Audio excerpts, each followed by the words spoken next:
La siguiente plática es una plática muy interesante que pocas veces, al menos yo, en mi experiencia, escuchamos dentro de compras, porque hablamos mucho de compras indirectos, pero no tanto de este tipo de compras. Nuestra siguiente expositora es Lisa Reisman. Ella es cofundadora de Azul Partners y es la directora general de Metal Miner, que es una de las empresas de Azul Partners. Ella tiene experiencia en el tema de metales en Estados Unidos. ¿Sí? Lisa y su equipo de Metal Miner ha desarrollado innovaciones en lo que es el pronóstico de precios y benchmarks del mercado para metales, algo que ahorita les preguntará quién esté involucrado en ese tipo de compras. Además tiene experiencia en consultoría, ella viene su background es de Anderson y Deloitte, Anderson Consulting, y bueno, Lisa, all yours.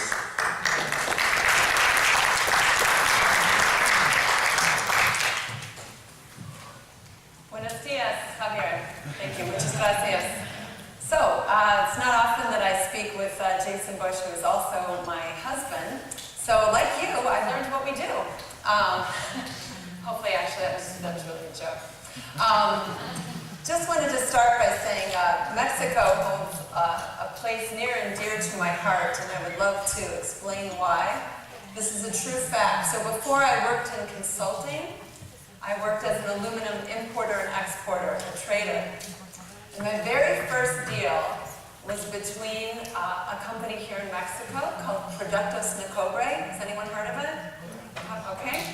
And I sold aluminum sheet and coil to a tiny little importer in Aruba to make license plates. Except when I had a problem, I wanted to share who the gentleman that was running Productos Nicobre, who I worked with. Does anybody know who used to own that company? Very famous, wealthy man here in Mexico. Carlos Slim? I know Carlos Slim. So that was kind of my first experience. He actually was in metals before he was in telco. Just a little fun fact for you. So, all morning we've been talking about procurement. I'm not going to let you down. I'm going to talk about procurement as well. But this time we're going to kind of put on a direct materials hat, if we will.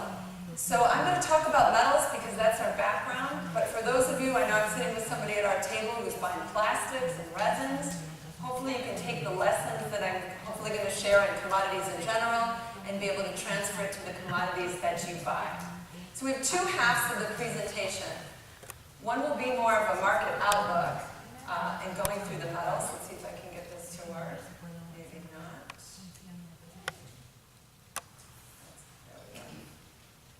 So half the presentation is the metals outlook, and then I thought it would be fun to share with you a manufacturing case study.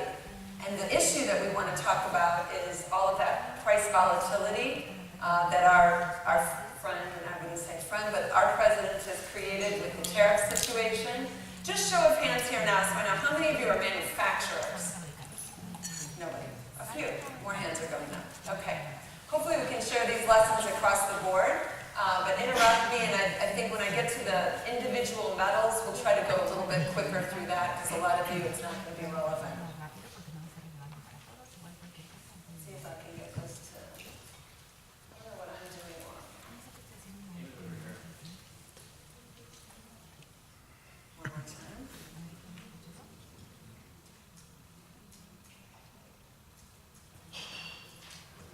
Aha, I have to turn it on. Is that the key? Okay, great. Okay, so a lot of companies do forecasting, whether it's for metals or plastics or corrugated or some of the other packaging things you may buy. If we kind of look at our job a little bit differently. Our challenge is not to predict the price of a particular metal at a particular point in time, because if we did that, I guarantee you I would not be here. I'd be sitting on one of your beaches. So really what we want to know is, how can we know when to buy and how much to buy? How can we time our purchases so that we're buying at the right time in the marketplace? And this is how we evaluate ourselves. So by by reframing that challenge, we evaluate ourselves based on, did we get the timing right in the market? Did we guide the buying organization to understand when and how much to buy at the right time? So those of you that are manufacturers, I'm sure this year you've seen a lot of metal price volatility, but you've probably seen your commodity prices also go up, and I'll walk you through some of that. So we look at life a little bit differently. A lot of the analysts out in the marketplace look at what's called supply and demand. Those are called the fundamentals. They analyze the market and they say, the price of aluminum should be X because we have a shortage and this one doesn't have any capacity and this line is down over here. We think a lot of that is largely irrelevant. I don't want to say it's unimportant, it's largely irrelevant. Why? What we've actually studied is if you look at commodities as a whole, and then you look specifically at industrial metals, and then you pick the one metal that you're buying, guess what? They tend to move together more often than not.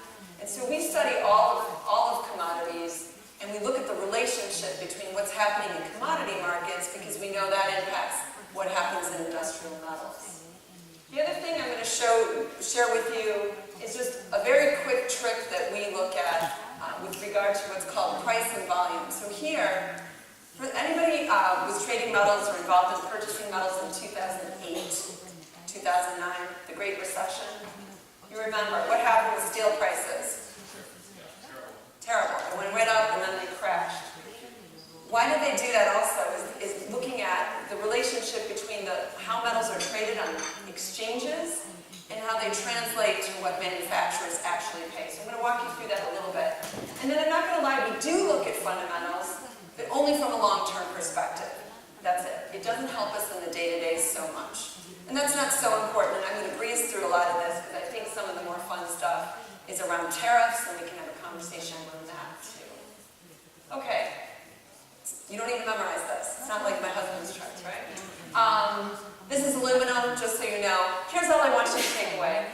You see those red and green bars on the bottom? That's it. Just look at those red and green bars. That is the volume. It means how many traders are coming into the market to buy up, which is a green bar, or to sell, which is a red bar. So, why do we look at this? Because right now, you might fool yourself into thinking aluminum has moved into this bear market, right? Because the slope of the line is going down. But we're looking at the volume and we're saying, you know, the volume is not it's not strong. It doesn't have strong sentiment. So we question whether or not you should look at this as a bear market. And we say it actually, right now, is still in a bull market. And that's what we look at for all of the exchange-traded metals. You can do this for steel as well. So we look at the price, the actual price of the lines in the chart, as well as the volume underneath it. And you need to look at both.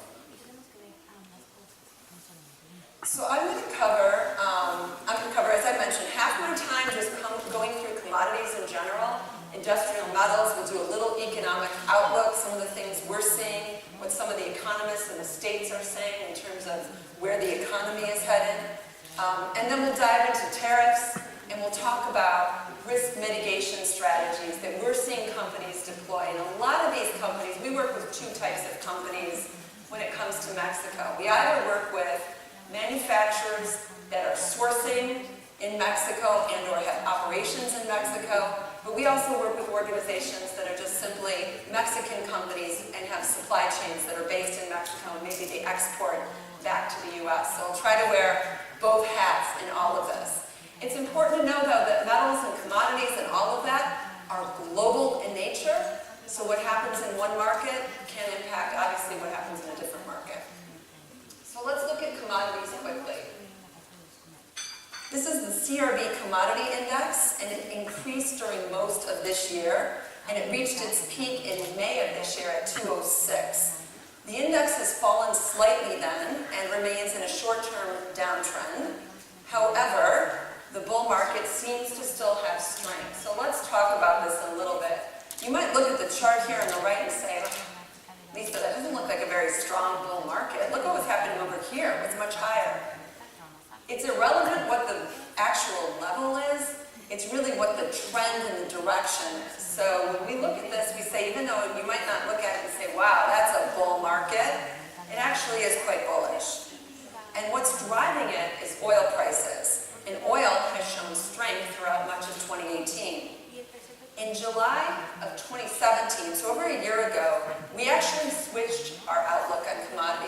bearish most of last year. And on July 26th, we switched our long-term outlook to bullish, and we called a long-term uptrend. So what does that mean? That means in a bullish environment, you need to take a long-term buying strategy for your commodities as prices may continue to increase. And we all know, for those of you that are in manufacturing, what happened a lot of this year? Prices increased. So we see a short-term downtrend now, but again, we are still, Metal Miner is still fairly bullish on commodities. All you need to do is look at oil prices, and we are going to cover that in just a moment. Okay, so what we're looking at here now is the trend of industrial metals. And I underlined the two just so we know. What I mean by this is the last bucket of commodities included orange juice, milk, soybeans, oil prices. It was a group of commodities, not necessarily related. This index is only metals, and it's zinc, aluminum, and copper. The long-term uptrend that started in 2016 in industrial metals has continued throughout nearly all of this year, except for what you're seeing on the way on the end there. You can see the prices coming down. During the summer of 2017, the uptrend slowed down, showing signs of a brief pause, which is called a short-term sideways trend. That's when the market just goes like this. It goes up and down and kind of just stays in a narrow band.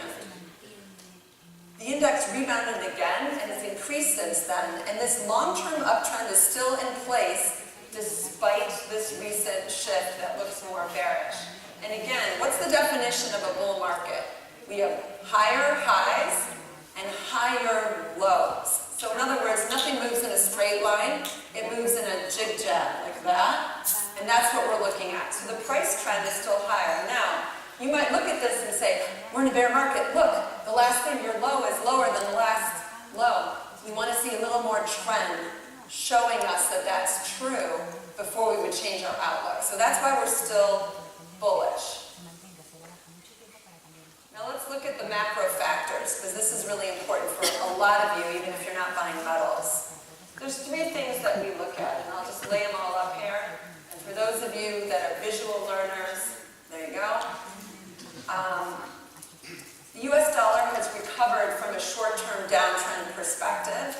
However, the US dollar is still in a long-term downtrend. Just so you know, commodities and the dollar move in an inverse relationship, right? So commodities go up when the dollar's down, and the opposite is also true. The Chinese economy appears to be struggling to support growth and deal with the tariffs that the United States has laid on them. And those trade tensions are raising concerns about the strength of the Chinese domestic demand for services such as logistics, wholesale trade, and trade finance. Trade tariffs such as the 25% steel tariff or the Section 301, which are the 25% duties on $50 billion worth of Chinese goods, are certainly impacting the Chinese economy, and we're going to come back to tariffs shortly. The other point I just want to make mention here is oil again. So a year ago, we forecast each year our oil range. We did not expect to see oil to be above $60 a barrel. Does anybody know what it is today? Closer to $70 a barrel. So we're in a full-on bull market for oil, and most commodities are highly influenced by oil prices. So that's why even you might see these downtrends in zinc right now. You're seeing a couple in aluminum. Even steel prices are softening. You might get all sort of happy and comfortable thinking we're in a bear market. I would hold off on that just yet. Okay, let's talk about that inverse relationship. The green, of course, sorry, I'm coming from the States. The green is money. The blue is commodities. The general dynamics of that inverse relationship that I had talked about between the US dollar and the CRB index, they changed last year. And that historical inverse relationship fell apart for a little bit. And what happened was we had a downtrend in both in commodities and the dollar. However, commodities started the uptrend again while the US dollar continued to fall. However, the US dollar right now is in a 3-month uptrend. Positive sentiment on the US economy caused by tariffs and sanctions led to the higher dollar. But we think the dollar has yet to show enough strength to breach what we call a resistance level. And I'll tell you about that in just a moment. But we basically, for the commodities that we look at and the metals we look at, we set a price range. The top range is called the resistance, and the bottom range is called the support. And what it is, it's the price that we expect the underlying commodity to trade in. So in this case, for us to be bullish on the dollar, we'd want to see the dollar breach with the level of 98 on the US dollar index. And that's why we don't think it has as much strength, even though you see that it's going up in the last 3 months. Let's look at China, because China, of course, is the largest consumer and producer of most of the metals that the global economy uses, so we have to track China. The Chinese economy grew 6.7% in the second quarter of this year. That's down from 6.8% from the previous period. It was the weakest pace of expansion since the third quarter of 2016. And again, caused by the tariffs and efforts to deleverage debt and a lot of financial risk. So if you look at the Chinese PMI, it doesn't tell a very good story. It's hovered above 50. And like the United States, we use the ISM Purchasing Managers Index. Any number above 50 indicates expansion, below 50 contraction. So essentially the Chinese economy is waffling just above expansion. So we look at the Chinese stock market. That's what you're looking at here. I fielded a question last week. Somebody said, do you even trust the financial data coming out of China? No, I don't. And that's why we just look at this. These are shares traded on the Chinese stock market. And here you can see the Chinese stock market has been in a long-term uptrend. However, it's falling during much of this year after reaching a peak. And again, we're looking at this more cautiously as a new it's a new downtrend. It seems to be a slowdown because of a weaker economy, but again, we're not ready to say we're in full-on recession, it's game over, we're bearish, and everyone can relax. So we're still watching this obviously very closely. I talked about oil prices. So last year we had our support and resistance indicator between, I think it was $50 and $60 a barrel. If oil fell below 50, that would tell all of us, bearish market. If it went above 60, it would be bullish. So this year, we've raised those levels to 60 is the bottom number and 80 is the top number. As we know, oil prices have increased sharply since last September, reaching all of our previous peaks. Crude oil prices generally support metal prices. They give them a lift. And oil prices are in a long-term uptrend, as I've said. From a technical perspective, that's, again, that red and green line. You'll see me talk about this a little bit later, especially as we get into the metals. I'm about to move into individual metals, but I also am cognizant that I don't want to put the entire audience to sleep. I have a lot of metals that I can cover. Just show of hands, because I'm not going to do the ones we're not covering. I'm going to show copper because copper is a bellwether for all metals. Any aluminum buyers in the audience? We're skipping aluminum. Any zinc buyers? Everyone's like, no, we don't buy metal. Okay. A few of them, zinc, steel. How about I cover one steel, I'll cover copper, and I'll cover, pardon? Aluminum? Okay, then we'll do aluminum. And steel, okay. We'll cover them now. We'll go quick. Okay. Just so everybody knows, we have a free report on our website. I'll talk about it in a second. All of this information is in that report. You don't have to write it down now. So what we do here, only once a year, because I hate doing this, but all of you guys ask us to do this. We need an average price so we can set our budgets for 2019. Please give us an average number. So there it is, $21.50. That's higher than what it was last year. Aluminum is down 7% from January to September right now. Aluminum prices breached last year, our red line, the top line, so you can see on the chart, was $19.70 a metric ton. Today, aluminum prices are trading above that, and that rally signaled a buying opportunity for buyers to hedge and lock in prices. And that's what we did. We actually signaled in August of last year, go long on aluminum, buy forward 9 months. And that proved to be a pretty good timing because aluminum prices took off. However, prices have reached retraced. What do we mean by retraced? It means as the number's going up, it sometimes comes back, and then it goes forward, and then it comes back. It doesn't seem to be able to go lower than that 1970. If it did, that would tell us we now have it at 1850, and maybe we really are moving into a bear market. But right now we're still in a bull market, and we would argue the short-term trend is sideways, so up and down in this range. Tariffs have both impacted aluminum and aluminum products. Just by a show of hands, anybody have any idea what caused that big spike up in April? It was a geopolitical event. Does anybody recall what it was? It was Trump banning Russian aluminum, right? The sanctions on Russian producers. That sent aluminum skyrocketing. Traders all behaved on that. That sent aluminum skyrocketing. Then he said, okay, we'll give you guys until October 23rd to sort it out. And then aluminum prices fell. But there is a tightness in the aluminum market. So aluminum has continued its bullish run that started in August of last year. The current bullish sentiment in the metal complex continues, and that means buying organizations can still expect more movement to the upside. Of course, anything could happen, right? And that's one of the things we do these reports on a monthly basis, so we're constantly updating that data. We move into copper. Even if you're a plastics company, you should pay attention to this one slide, okay? Because copper is considered, you ever hear the phrase Dr. Copper? Dr. Copper is because copper is the bellwether. A lot of global manufacturers, particularly in the mining sector, their future is hinged on copper prices. That's why we watch it too. Copper's bullish trend mirrors that of aluminum. Copper prices moved toward the lower levels that we set last year of $6,800 a metric ton. Actually, copper's a little bit lower today than even when we did this. Metal Miner gave a forward buy signal again in July of last year. So again, the timing, they tend to move together. Aluminum, we gave a buy signal in August, copper in July. Buying organizations have the opportunity to buy some volume again in December of last year and April of this year when copper prices retraced.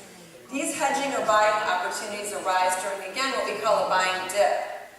And copper prices started to weaken this year and have now fallen closer to support levels.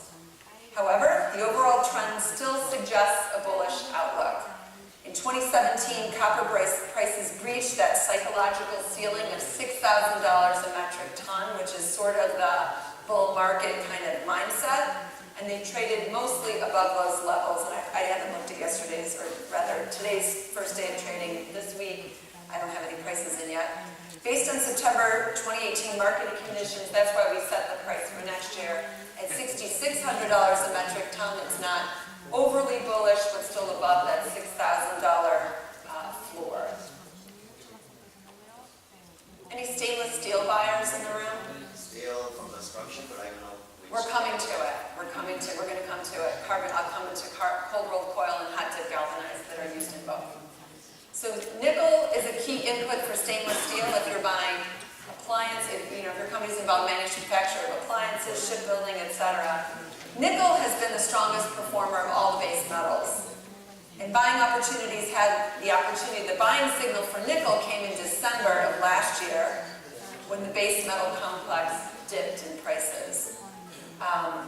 Same thing, there was a price spike in nickel in April, same reason as aluminum, the Rusal sanctions. Rusal's a producer of nickel as well. And then after that, prices have kind of returned to their current normal trading levels. Nickel prices have continued to rally in both 2017 and this year. The current bull rally for nickel still appears sustainable, and buying organizations should expect more movement to the upside, and that's why we set the average price there as we did. I think I'm going to skip zinc just to kind of move on. Although zinc has had a little bit of a different story, and that's partly due to how much it skyrocketed. It was at a 10-year high, which is kind of crazy. It reached $35.98 a metric ton in February of this year. And that, again, now those prices we're digesting, the market is digesting that big increase. But we think zinc prices are still going to remain supported. But we're seeing things, so those of you that are buying steel, if you're buying any kind of hot dip galvanized, now's the opportunity to quick run to your supplier and ask for them to reduce the coating adders, if you're getting that zinc adder, so that's just a negotiation tactic. Let me come to steel very quickly. Steel's looking weird. This is cold rolled coil, hot rolled coil, different numbers, same shape of the slope, it looks the same. Cold rolled coil prices have followed similar price dynamics that I mentioned to hot rolled coil. CRC prices increased sharply in January of this year, and they also reached an 8-year high. The pace of the increases now have slowed, and we're actually seeing prices come off slowly. And that's a normal buying dip that we see in this Q3 entering into Q4. Typically, we see prices start to increase again. Last year, we actually put a buy signal on steel back in December and then again in January. We think tariffs are going to keep prices still well supported. Of course, pending the outcome of our trade deal with all of you, as well as with Canada, that may change things a little bit. I will admit, it took us by surprise. We had a whole bunch of scenarios written down of what we thought Trump would do, and that he didn't do any of them. He did one that he left Canada and Mexico. I can't believe he did that, but he did. So that kind of even messed up our own models. It's just important to note that carbon steel is going to stay supported with tariffs, but we may see some chinks in the tariff armor. We'll come to that shortly. Let me just touch on hot dip galvanized. Anybody in the automotive supply chain? No automotive here? I thought I sent way on the list. Anyway, I won't spend a lot of time on this. Hot dip galvanized remains a little better supported than cold rolled coil and hot rolled coil. Also, these prices are at 8-year highs, but prices have now seemed to stabilize. They're slowing down in their normal cyclical period where prices come down a little bit. We don't have a buy signal on steel yet. We may come out with that, and we'll talk about that in just a second. So I wanted to give everybody just a sense of how we look at the market and give you a sense of the economic outlook. I've been at several conferences the last few weeks, including the largest steel conference in North America, which was down in Atlanta at the end of August. We heard from a number of economists, and basically just to share with you their findings, they are expecting a slowdown in 2019 for North America. It won't be a full-on recession, but we may come kind of close to that. And certainly we're going to see some slowdowns in industrial production and even some elements of construction. So that was just sort of the takeaway there. But I thought it would be more helpful to talk about how companies are mitigating the price risk and maybe walk you through an example of a typical manufacturer that we see, a typical metal miner reader, and hopefully there are some lessons there that will be helpful to all of you.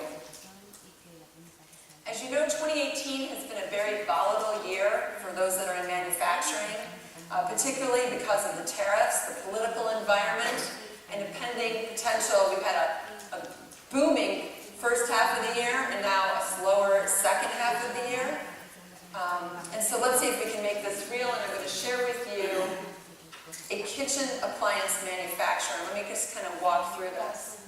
So on the left, they're spending about $20 million annually in metals, and the mix includes about $11 million of carbon steel, $6 million of stainless steel, and $3 million of aluminum. If you're a metal buyer, you understand that there's different strategies with each of those metals, so I'll try to, again, not spend so much time on that. The company is a middle market kitchen appliance manufacturer. They currently have a contract in place locking in their stainless steel, what's called the base price, and then they float the surcharge. All companies float that surcharge because the surcharge is based on the nickel price that I talked about earlier. A lot of companies in the US, I don't know if the same is true here in Mexico, they use for their carbon steel a CRU index. They use a price index. And basically, they pay whatever the index does. If the index goes up, they pay more. If the index goes down, they pay less. And they typically do that on a trailing 3-month or a trailing 1-month average. And then finally, this company is using an aluminum fixed price, where essentially the metal portion is floating, but the conversion cost, the cost to split the material, package it, ship it, etc., is fixed. So when you look at their contracts, you can see that they have about today 25% of their spend under management. What do I mean by that? I know some of our other speakers talked about their contract management. So here, of that $20 million in spend, there's literally a formal contract in place covering $5 million of the cost of that $20 million spend, which means today they've got $15 million that is totally at risk, right? Anything can happen. If metal prices go up, their prices are going to go up. So they wanted to get more, the strategy for them was, we want to manage more of our spend. We want it more under the role of the procurement function so that we don't see this gyration in our earnings per share or in our EBITDA, right? It's really, how do we manage this more effectively? It's not about cost savings or cheaper price. It's about how do we take the risk out so that when we tell management this is where we are budget-wise, this is what we think we're going to end up at, that they can do that successfully. So I'm going to walk you through some strategies. Again, this could work for corrugated, plastics, a range of other commodities. Yes, I had to include one eyesore chart. Let me explain what this is. What we tell companies to do is make sure that you're benchmarking all of your price adders as separate columns. Does this look familiar? So a lot of companies, maybe in Mexico y'all are doing it a little bit better than we are. We see companies not doing this. We see companies just, my price per pound for steel, 44 cents a pound delivered. So this is a steel category as an example. And what we've done is showed, these are some of the things you might want to break out. And then what you want to do is you want to take your contracting mechanism and lock all of the things in the blue as part of that. Maybe it's not the FOB price, your discounted FOB, but your freight, your conversion cost, all the other adders, lock that under contract. Here's where we also look and we say, is there a reason why you're using, when people send us their purchasing data, we get all this crazy stuff. Why are you using this fancy 3M specified laser vinyl coating on it? And a lot of times the answer is, I don't know. It's the way we've always done it. There's opportunities to look at the data more granularly and say, are there better ways? Do we need that fancy film? Can we go with a different film that still does the same thing? So essentially, what we want to do is bid all the materials, and the other piece that we see also, pardon my own interruption, is we see companies sometimes price things on a price per sheet, or a price per foot, or a price per each basis. That's not best practice. Best practice is to do it based on weight. I have some nodders over here, like, oh, we know that trick. It's a trick that your suppliers could play on you, basically pitting the nominal versus theoretical weight. So one of the first things we always tell companies is make sure you're buying on a price per pound basis. And then define the market mechanism for each metal at the outset of each sourcing exercise. So for example, in steel, a lot of companies use CRU, but we're also seeing companies saying, I hate CRU, I don't want to use them anymore. Is there a better way to do that? For aluminum, we're seeing companies basically peg an LME, London Metal Exchange price, with the Midwest Platts conversion premium.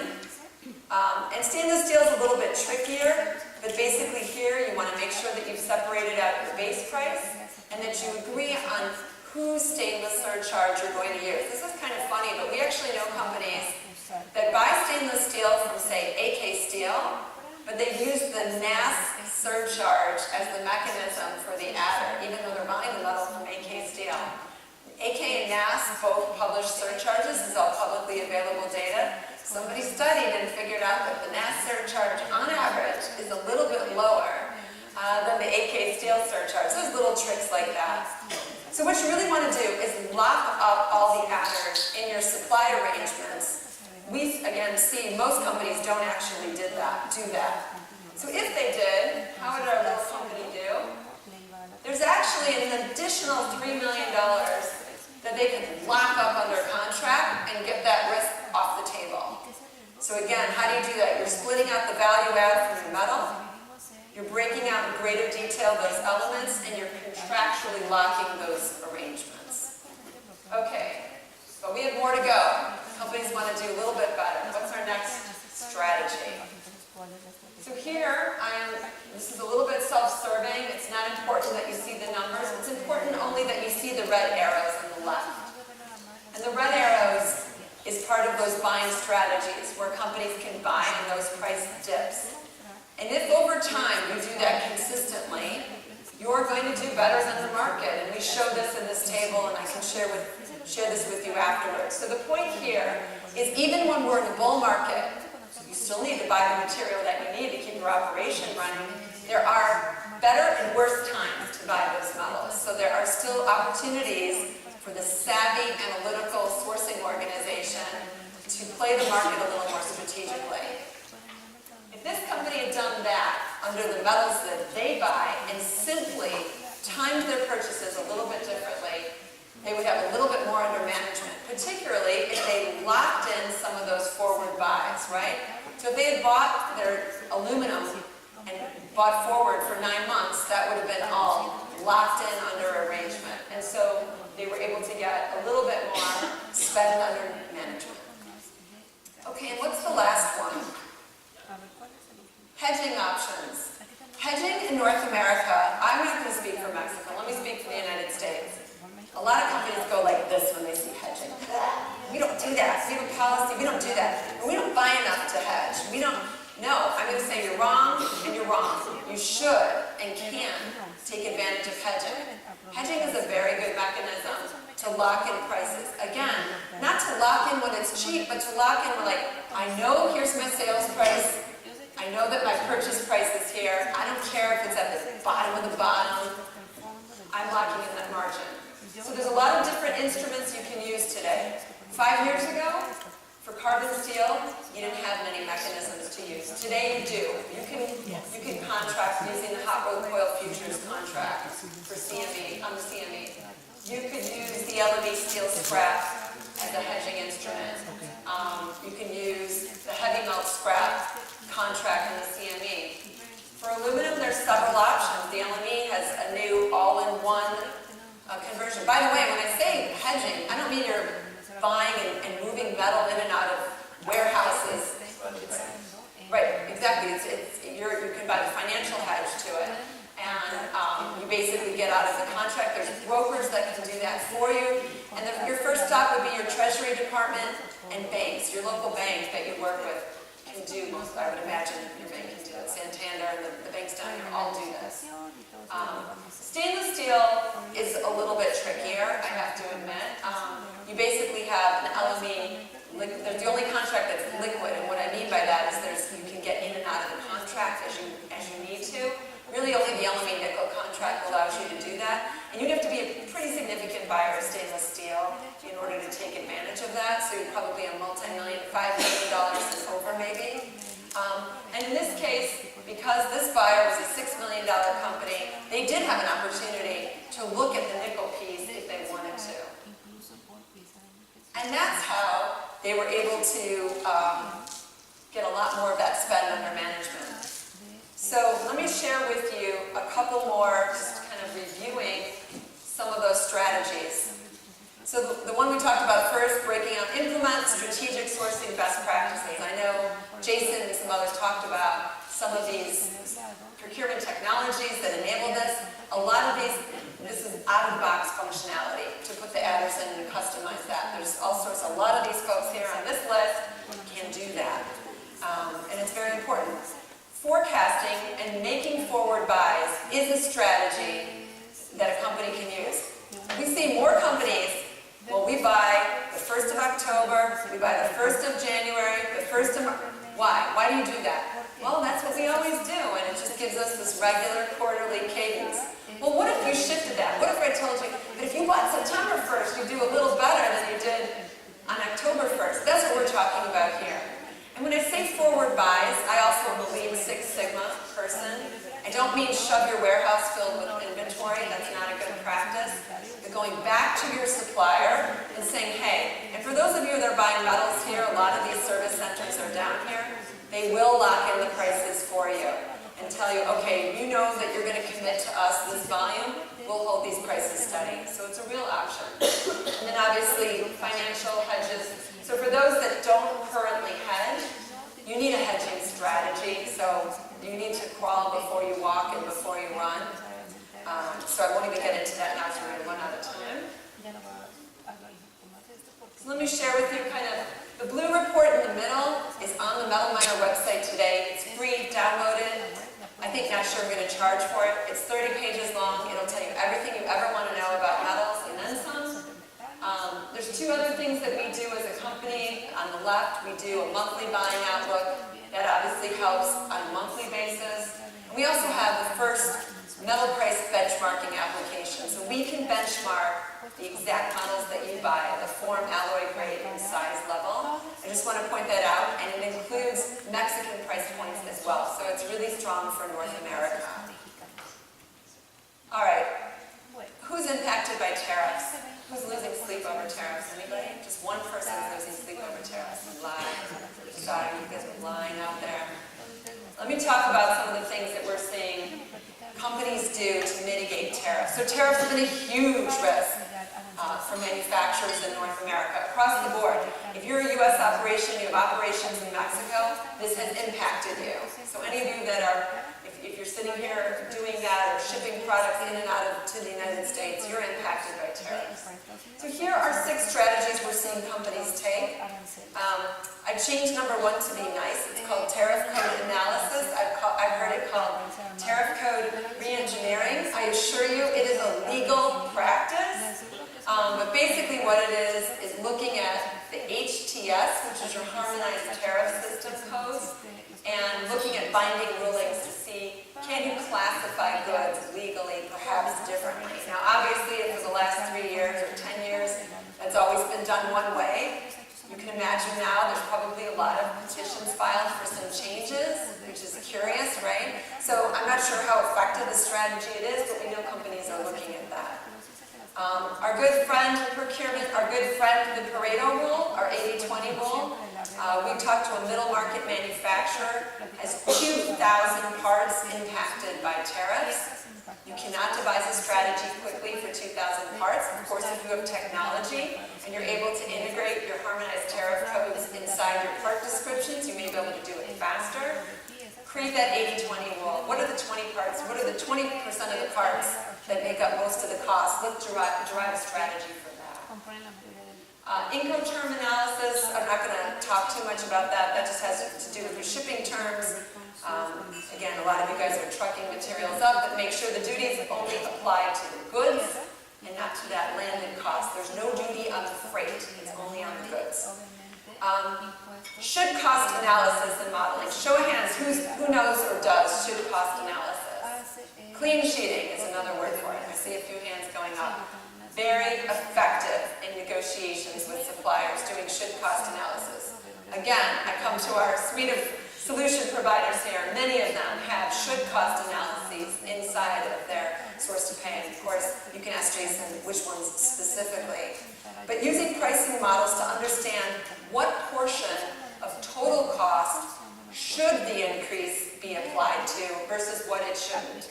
How many people have gotten or heard of getting a price increase? Their supplier's raising you 10%, just a flat letter, 10% prices go up. Yep.